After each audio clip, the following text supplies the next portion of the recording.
Welcome back to the podcast. Podcast number 3. This is all about our space. So let's define our space. It is our environment, how we interact with it as ourselves and as the community. So I want to start off with, what does the phrase "our space" mean to you? So that's a big one, because I think being a part of community is really important. I come from a smaller town within a big town. I come from, I'd say, Triple Crown.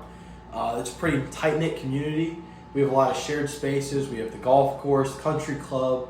You know, everyone comes together and everyone kind of shares the space. And that's kind of what comes to my mind first when you said, what was it again? Our space. Our space, yeah. That is our space. I think on the broader terms, you can look at like public roads or like public schools, public places, public parks, national parks. Those are also all our spaces. I don't know, maybe I'm looking at it too simplistic, but I think of our space as something that everyone comes together as like a shared positive.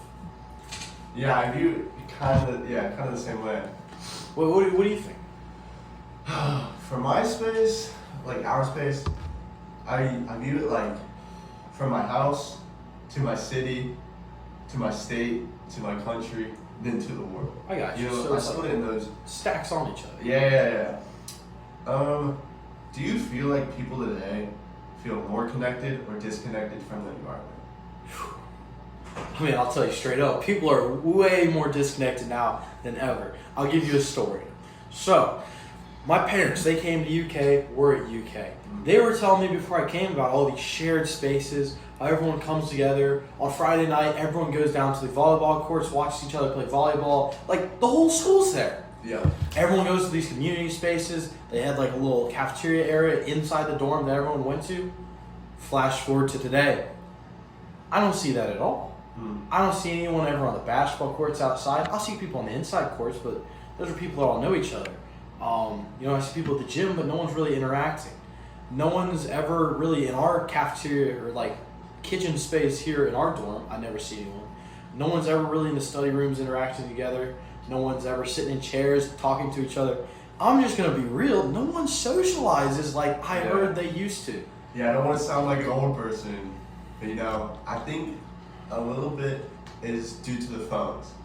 I see everyone walking around campus looking down at their phones.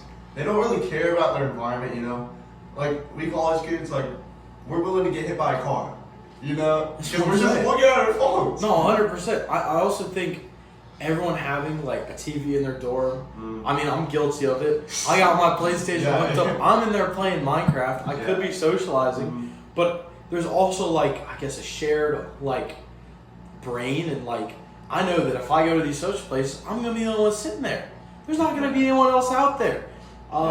I think that we are super disconnected, and we all need to maybe, like, I have a general rule for myself. I don't really pull my phone out unless it's important, like my parents text me or something, or it's like get from point A to point B. For the most part, when I'm walking between classes or back to the dorm, I like to just have everything away, and I like to just enjoy nature around me. It's almost like a brain break for me. Yeah, I feel more alive when I pull out my AirPods and I put my phone away and I just listen to the environment around me. It's like it's beautiful. So free. No. Like the other day, I'm walking through, I hear something. Yeah. There's a squirrel up in the tree. Yeah. I mean, these things you don't notice. Right now, if there's like, I don't know, an inch or two of snow, it's beautiful. It's a little cold, but it's beautiful out. Yeah. I think we all need to, we're disconnected. I think if we become more connected, we can enjoy just everything else around. Yeah, and I feel like we feel more comfortable with our phones. Like, people would rather text each other sitting in the same room than talking. It's embarrassing. That's what it is. Yeah. Our generation is embarrassing. What places have shaped your senses of the environment you grew up in? You know what? How do you start us off? Okay, I'll start us off. So, we grew up in similar areas. Yeah. And I feel like growing up around us, there wasn't really much to like go hiking or like explore the nature. Yeah. I feel like we're very, we live in the suburbs. We live in like pretty urban. Close to Cincinnati. Like everyone refers to us as Cincinnati. Yeah, we're Cincinnati South. Yeah. So like, to me, growing up, I thought nature was very boring, and I didn't like going to zoos. I didn't like going to like all these different like just sightseeing places. But like, I don't know, being here and like, being on Instagram has really made me like take a deeper look into nature, and I'm like, I want to go on these hikes. I want to experience nature, and I find it so like a lot more cool now, and like a lot more freeing to like just sit in nature.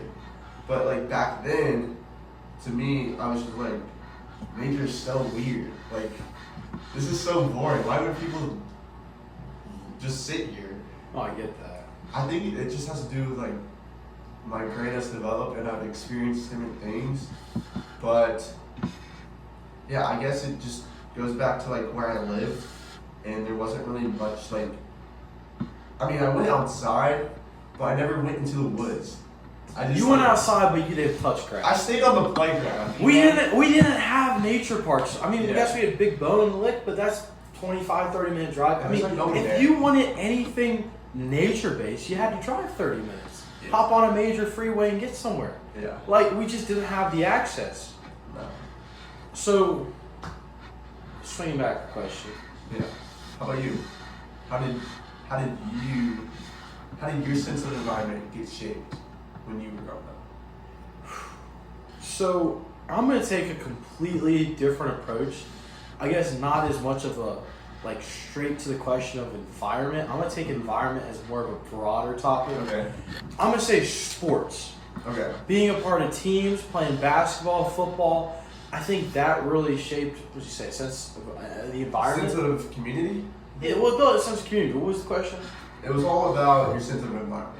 Yeah, basically the same thing. So, like the environment I grew up in, it was very much, you got practice at this time, you got to be here at this place, this time, this place. You're going to do this with these people, you're going to be around them.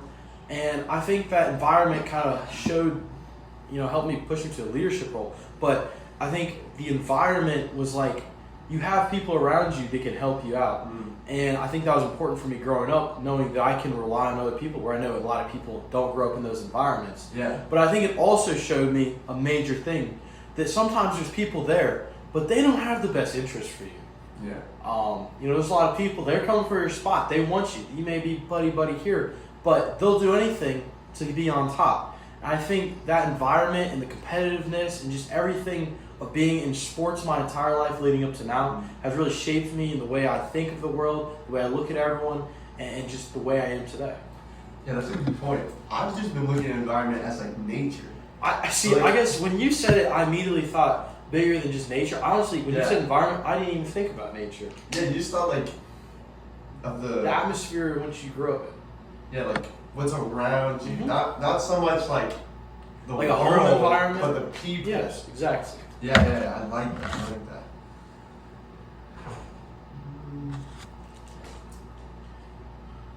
What are like some ways? Let's take it back to like the environment, because like this is our home, and future generations are gonna come in later, and we're gonna leave this world to them. Like, what are some practices that you do yourself to like say leave the world in a better place than you found it for the next people to come? I'm glad you asked me this question because this really touches close to my heart. Since I was young, I would say I'm kind of an environmentalist.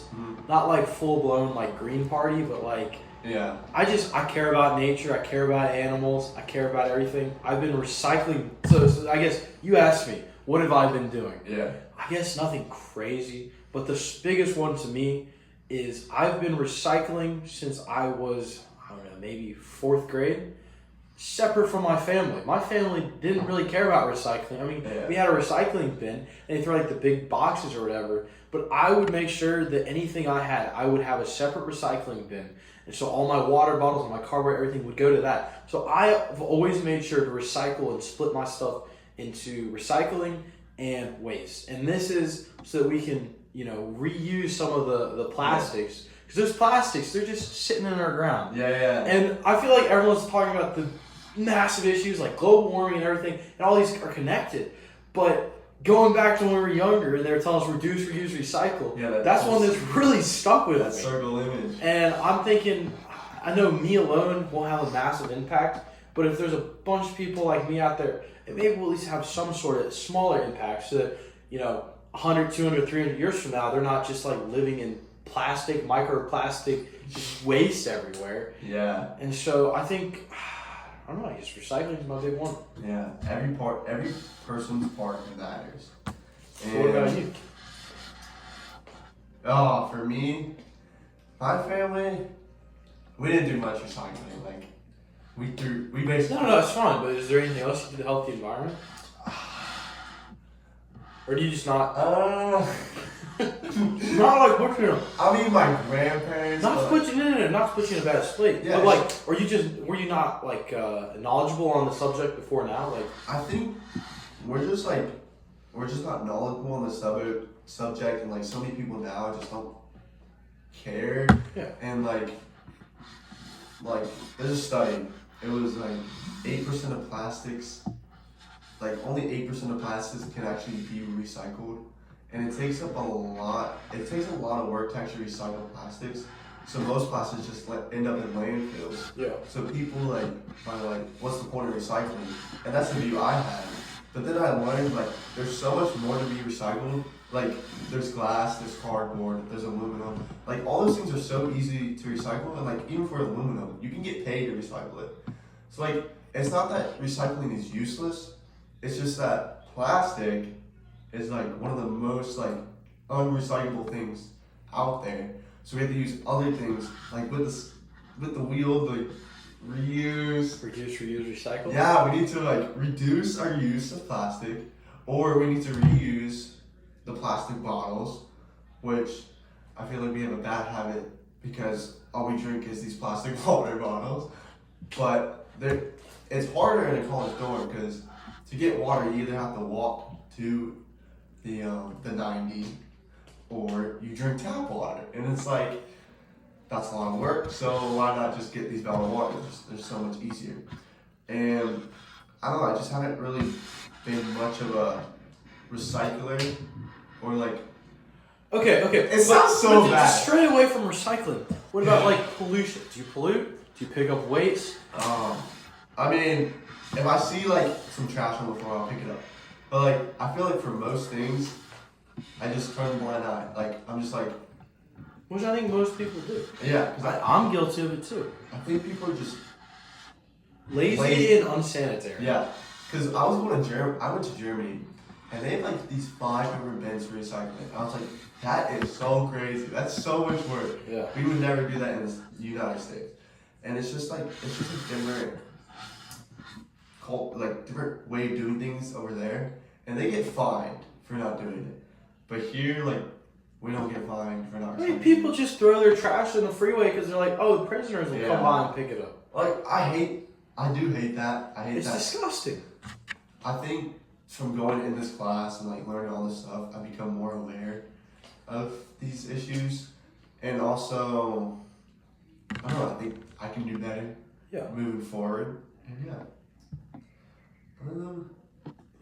Just before we go, I can bring up one thing that me and you, we help out pollution. Maybe it's a tiny bit, but I think college students as a whole, we don't, since we're here in college, we're not driving every day. Yeah. Like people going to work like we did back home. We are walking. And I think talking to a lot of people, college students, we carpool everywhere. Mostly, I mean, parking's not great, but like you take me home and back, that's saving a lot of extra gases that could be going up in the air. You know, instead of 4 of us, that's 4 separate cars, that's 4 times the waste. If 4 of us go in one car, that's helping just a little bit with the greenhouse gases. Yeah, I think we just need to do all these little things and line up. Yeah. So like, I don't know if you like are deep into the news or anything, but like, when you see cases of like rare earth mining in China, or like wind farms harming the wildlife in Brazil, like what stands out to you about our relationship with nature? I would say those are 2 very separate, opposite of the spectrum ends, but we can we can unpack each of them. I'll start with the rare earth minerals. So I understand that they're very important for our phones, our computers, but I know there's also technology, like slave labor that sometimes goes into it, or child labor. There's no like human rights. Yeah. It's hard to say like that. I mean, I care, but it's hard to like really say you really care when I have a phone in my pocket. I have a computer in my room. I have a PS5. I have a TV. Yeah. We have all this technology that uses those rare earth materials, and I think I don't know if you had an interesting solution to this problem, and it's really broad, thinking outside the box. Do you want to talk a little bit about it? Remind me of. Okay, so the other day we're having a little debate about global warming and all this, and you said, why don't we just find a giant asteroid flying by with a bunch of rare earth minerals, hop on that thing, and extract it and take it back to Earth? Yeah, my thought process on that is I feel like all the ideas that we're trying to use to like make the Earth a better place is we're still using resources within the Earth that cause harm to our environment. So no matter what we do to try to save the Earth, it ends up still harming the Earth. So I was like, why don't we think outside the box and get something that's not from Earth to come here and help us? And I think that would be really beneficial, but I think that is more so an idea from the movies, not so much reality, but you never know. I don't know. I'll reach out to Elon Musk on X and we'll try and get it sorted. But the next one you said was the windmills killing the birds. Yeah. I'm not gonna sit here and say I'm super educated on it, but I want to see some real science backing to how many birds we're losing in our population to these windmills. I feel like it might be a tiny fraction of a population, possibly, but I don't think windmills killing birds is that big of an issue. I don't know. There's people that complain about the noise of the wind farms and like all the lights there. So like messes with their environment. Okay. And it's like, I think it was like windmills aren't really worth it. The energy that they provide aren't worth the labor. Okay, well, I get that, but it's back to like what we talked about the other day. It's not as much that, but it's renewable energy. Yeah, we're not extracting from the earth resources that are going to run out. We have to find solutions for our problems that aren't going to run out. We're going to run out of energy. The thing is, we're using materials from the earth to build those. But that's what we have to create the things before we run out. If one day we just run out of our materials, then we have nothing to power anything to make us more power. Okay, what do you do if it breaks? How are you gonna? You have the power from the other windmills and all the other renewable energy. That's what we have to get. We have to get the renewable energy in place before we run out of the other energy, so we can keep it in operation. Yeah, but then 20 years down the line, things break down. That's why you have other sources of renewable energy. That's why we have geothermal energy. We have water energy. Nuclear energy. Wind energy. That's what I'm saying. You have to have a variation. That way that doesn't all these things use parts that come from the earth. And eventually we're gonna run out. And those things are gonna break. That's the issue we're in. We need to find another source. That's why we need to get our big Texas lassos, us in America, we're gonna rip it around and grab that asteroid. Okay? Let's move on to the next one. Okay. What's a big misconception young people have about environmental responsibilities? I mean, there's a lot of them. I mean, obviously, I'm not in elementary school now, but I remember when I was in school, they like really pushed it hard on us, how important it is. And I honestly feel like that's kind of gone away, especially with, and I'm not going to get into politics, but the current administration has taken away a lot of that funding, and a lot of it, and basically just said it's not real and it doesn't matter. Yeah. And so that means these kids in school aren't learning about it. And I think there might be a whole generation, especially with TikTok, there's like a whole culture of just, I don't care. Yeah. It's not my problem. But it's going to be their problem. And I think just the younger generations, and I don't want to sound like Unc out here, but the younger generation, I just don't think they're getting educated as hard or harped in about how important it is as much as we did. I mean, Bill Nye the Science Guy. Yeah. I don't know if they're still watching Bill Nye. They probably are. But I just think there's a lot of education that could be done and could be improved. And I think we did learn a lot, but I think there's more that we could have learned about. And I think it's important to start them young. Yeah, let's take a step back. How do you feel about like kids learning it in elementary school? Like, I feel like they do that to kind of like, oh yeah, we taught them about their environment. Check the box. But like, you're like what, 6? And Maybe like, 7. and it's like you're gonna forget all that information by the time you're in college. How do you do you think we should move that to like high school? Maybe I'm an anomaly. I guess I didn't forget, and I do remember. I can vividly remember all the tips. You clearly forgot. Clear the dog. But Yeah, but I you do put the think. practices- I think. And you actually use those practices Yeah. so then you can remember it. Yeah, but I think I agree with what you're saying. I think if we have to have a computer credit and all these different credits in high school, I think there should be a environmental credit. I think that should be a part of high school where you have to take a class, pass it. I mean, shoot, our civics test for the state of Kentucky was the easiest thing I've ever taken. Yeah. You can't tell me that that's more important than learning about our world and the environment we live in. Yeah. I think there should be a high school trip where people go to a national park and experience like true nature for themselves. I think so. I think And people it's aren't getting out beautiful. enough. Yeah, exactly. Yeah. I think that changes your view, especially if you go to a place that's been impacted. Yeah, yeah. You go to a place where there's been glaciers or whatever, they're gone now. Especially if you see the before and after. That's what I'm saying. I think getting kids out in the real world, not just these little parks, but getting them out into these big, beautiful places that aren't going to exist in 50 years. Yeah, yeah. Yeah, it's wild. It's flipping wild. If everyone made one small change, what change do you think would matter the most?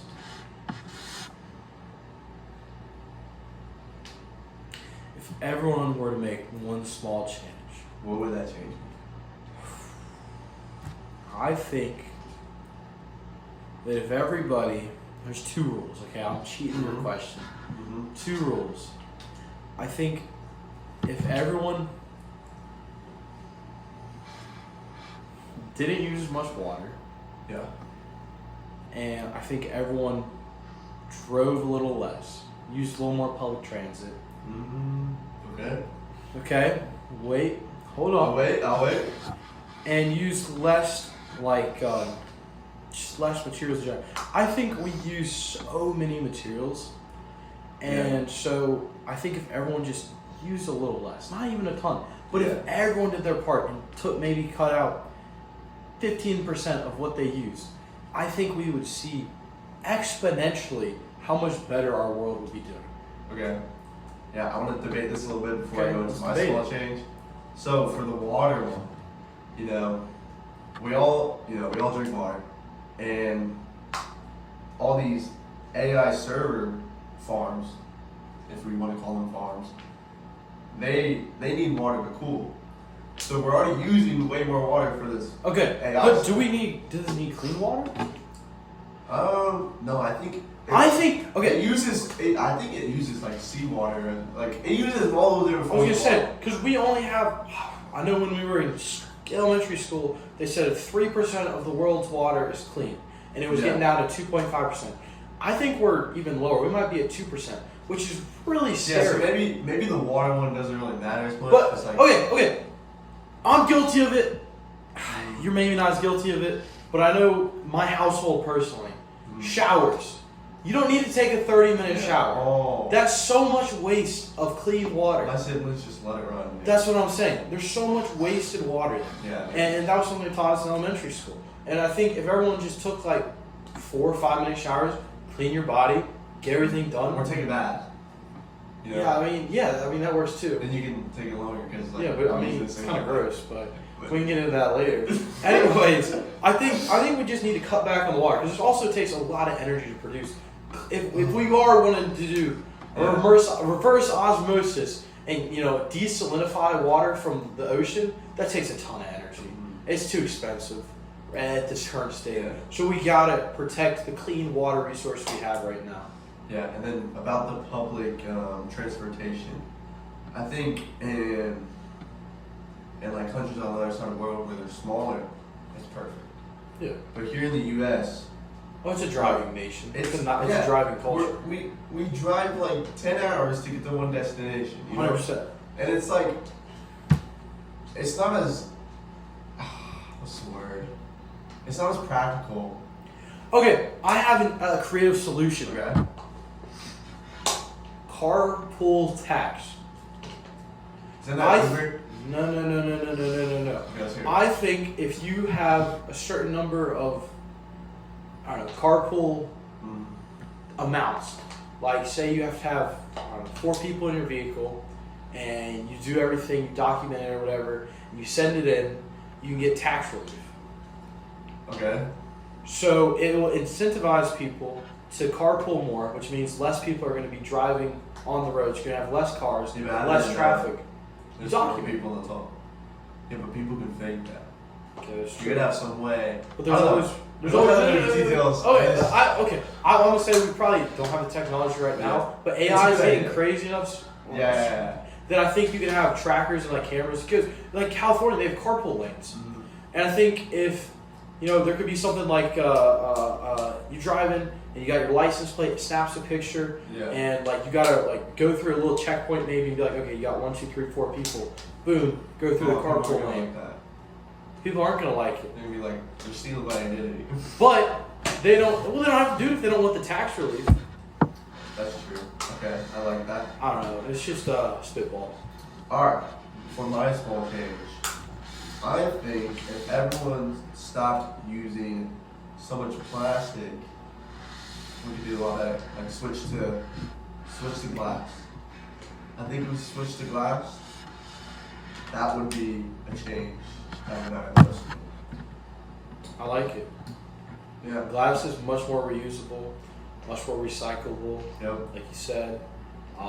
I think just getting away from plastic in general. Everything's plastic, junk, cheap that doesn't work. Yeah. And I know plastic's the cheapest to produce, but it's just creates a lot of issues. I know. I don't know. I relate all this environment stuff back to when I was in Germany because they're 2 separate places. And I mean, like most of the drinks were in glass bottles. But the thing is, they were like €7 a piece. So it does jack the price, but I feel like it's worth it because Can't later you, on down the line, Return the bottles and get some of your money back. yeah, like I know there's some places- you get like a few cents back. There's a couple places where you can return your bottle for $1 or 2. Yeah, that's interesting. I In like Europe, it's just pretty Yeah. cool. That's pretty cool. But yeah, I feel like if we just use less plastic, it would help us a lot. And I don't know. Plastic, I feel like is our enemy. So at the end of the day, you're coming back to what I said. We need to use less. Yeah, We're using too much. yeah. I feel like back when plastic was made, they didn't really know the effects. They didn't think about it. And now like we use it way too often, and it's just it's like such a big part of our lives. It's like, how are we gonna pivot from that? Yeah. There needs to be something even better out there to actually make a change. I guess it goes back to the question like, it starts with us. Like maybe we start with the colleges, and don't get me started with paper straws. I don't like paper straws. Okay, let's not do that. But let's like. I hate paper straws too, so it's okay. we Can't stand it. Somehow the universities. Well, I think universities have a good start. We got Yeah. reusable plates, reusable forks, reusable knives, reusable cups. Now sometimes Yeah. they slack and they throw in that plastic crap, but Yeah. it's a good step. And our little like green to go little containers. Those are reusable containers. That's good. Yeah. But yeah, I agree. Yeah. All right. Well, what final message do you want the people to take away about protecting our space that we share? For the people out there, we have one world. And there's a ton of us little monkeys running around. But once we use our resources, it's done. So we need to figure out ways, start getting innovative, getting inventive, both innovative and inventive, on solutions to our problems now. And things just, I don't want to get down. It's not looking good right now. It's at the rate we're going, our grandkids, our great-grandkids are not going to have the same world we live in today. I think I compare it to the movie WALL-E. Yes, we don't want to live in WALL-E. And while me, you, whoever's watching out there may not, be in that world, We might be not we affected. want to be able to hand down a better world than what we came into. And I think with the technology now, we can hand over a better world than what we came into. We got one chance on this thing that we call life. And I just think, the greatest thing you can do is leave the biggest impact that lasts way beyond your lifetime. They're gonna be talking about it in 100 years. That's what we need to do. And I don't know, that's what we should strive for. We need to be the pivot point in history. Yes. Be like 20, let's be realistic here. 2030. That was the year that these kids 2030. protested. Yeah, 2030. It ain't 2030. It's 2025, almost 2026. Give it 4 Yeah. years, we're going to get out of college. We're going to be up there protesting. We're going to say, government, please help us out. They're going to enact a bill. Things are going to get funding. Science is going to be better. Everyone's going to come together. Yeah. We're all going to be happy. And we're going to fix this thing. Well, 2030, pivot point. I think Europe, or there's these car companies that say by 2030 they're going all electric. And I think that's not going to happen.